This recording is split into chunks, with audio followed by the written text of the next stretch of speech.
I would request Mr. Armi, the president of Indo-Ukraine Chamber, to say a few words.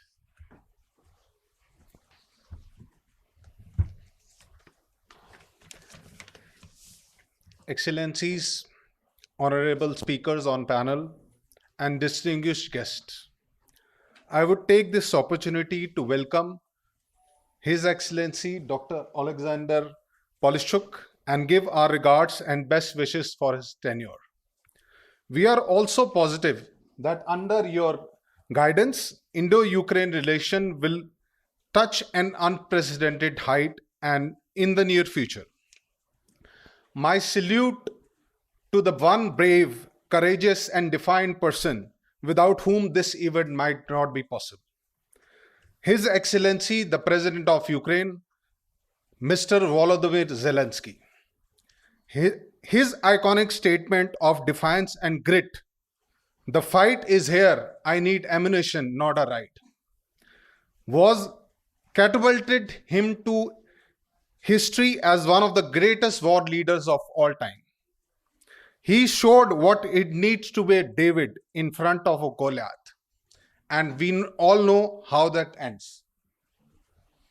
Instead of taking the easy path out, President Zelensky showed indomitable spirit, courage, and bravery in spite of everyone getting ready for Ukraine to fall.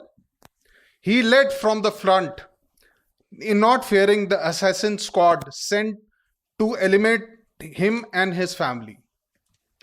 Under his leadership, Ukraine forged a solidified national identity, came out of the shadow of the Russian Mir, and now proudly is marching towards EU and NATO integration. To quote Kobzar, "Keep fighting, you are here to win. God helps you in your fight. For fame and freedom, march with you, and right is on your side." Behind every successful man, there is also a strong woman. A salute also to the First Lady, Mrs. Olena Zelenska, for the path-breaking social and medical work she is doing through her foundation. The Olena Zelenska Foundation is probably the first in the world that is working as a holistic healing organization, treating patients for all kinds of trauma, from physical to mental. Trauma is what connected me to Ukraine. I had a brain stroke in April 2018 that due to a physical trauma to my carotid artery. I went into coma for 2 days. I was fully paralyzed on the right side of the body, plus I also lost my speech. My doctors gave me 40 to 50% chance of recovery.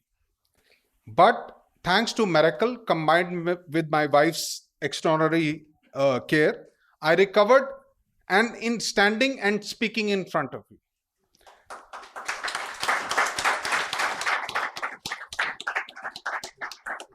And once I recovered, the first country I visited was Ukraine in March 2021.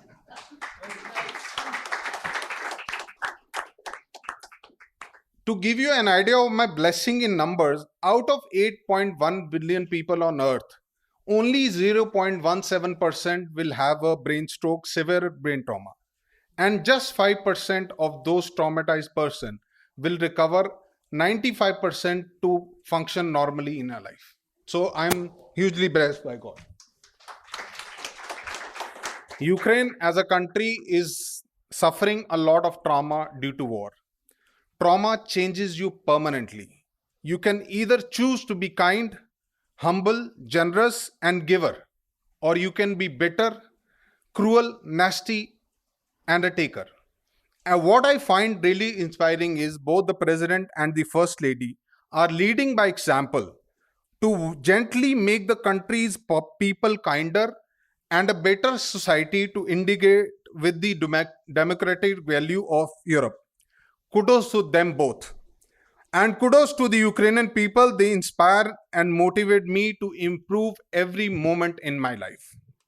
Unfortunately, today Ukraine is facing a huge shortage of human blood due to such high numbers of amputations and surgeries.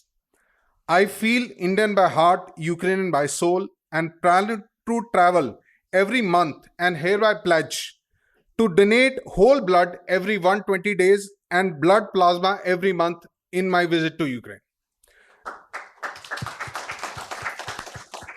I hope it will be in time to help save precious lives of Ukrainian soldiers and traumatically injured citizens.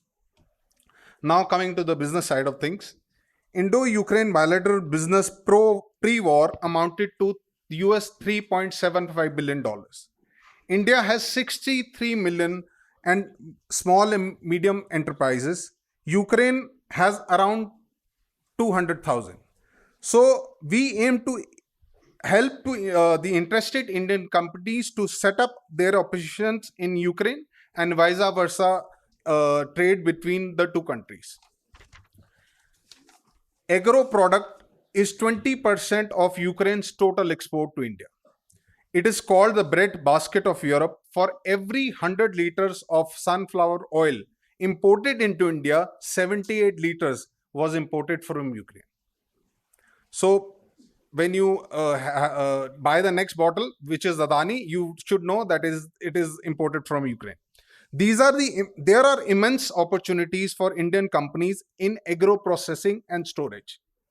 The government of Ukraine is giving huge tax benefits and tax holidays in different sectors of the economy. A KSC report says post-war, Ukraine is going to face a huge shortage of skilled labor for reconstruction and allied services. And that is one category which India has ample to share. We are going to open an office in Kyiv to support chamber members in all their business endeavors. We also plan to promote Ukrainian culture and language in India in collaboration with the Ukrainian diaspora and under the guidance of the Ukrainian embassy. Our first MOU of cooperation with WTC will help us make our message to our largest audience, and we plan to do more MOU in the future. Thank you, sir.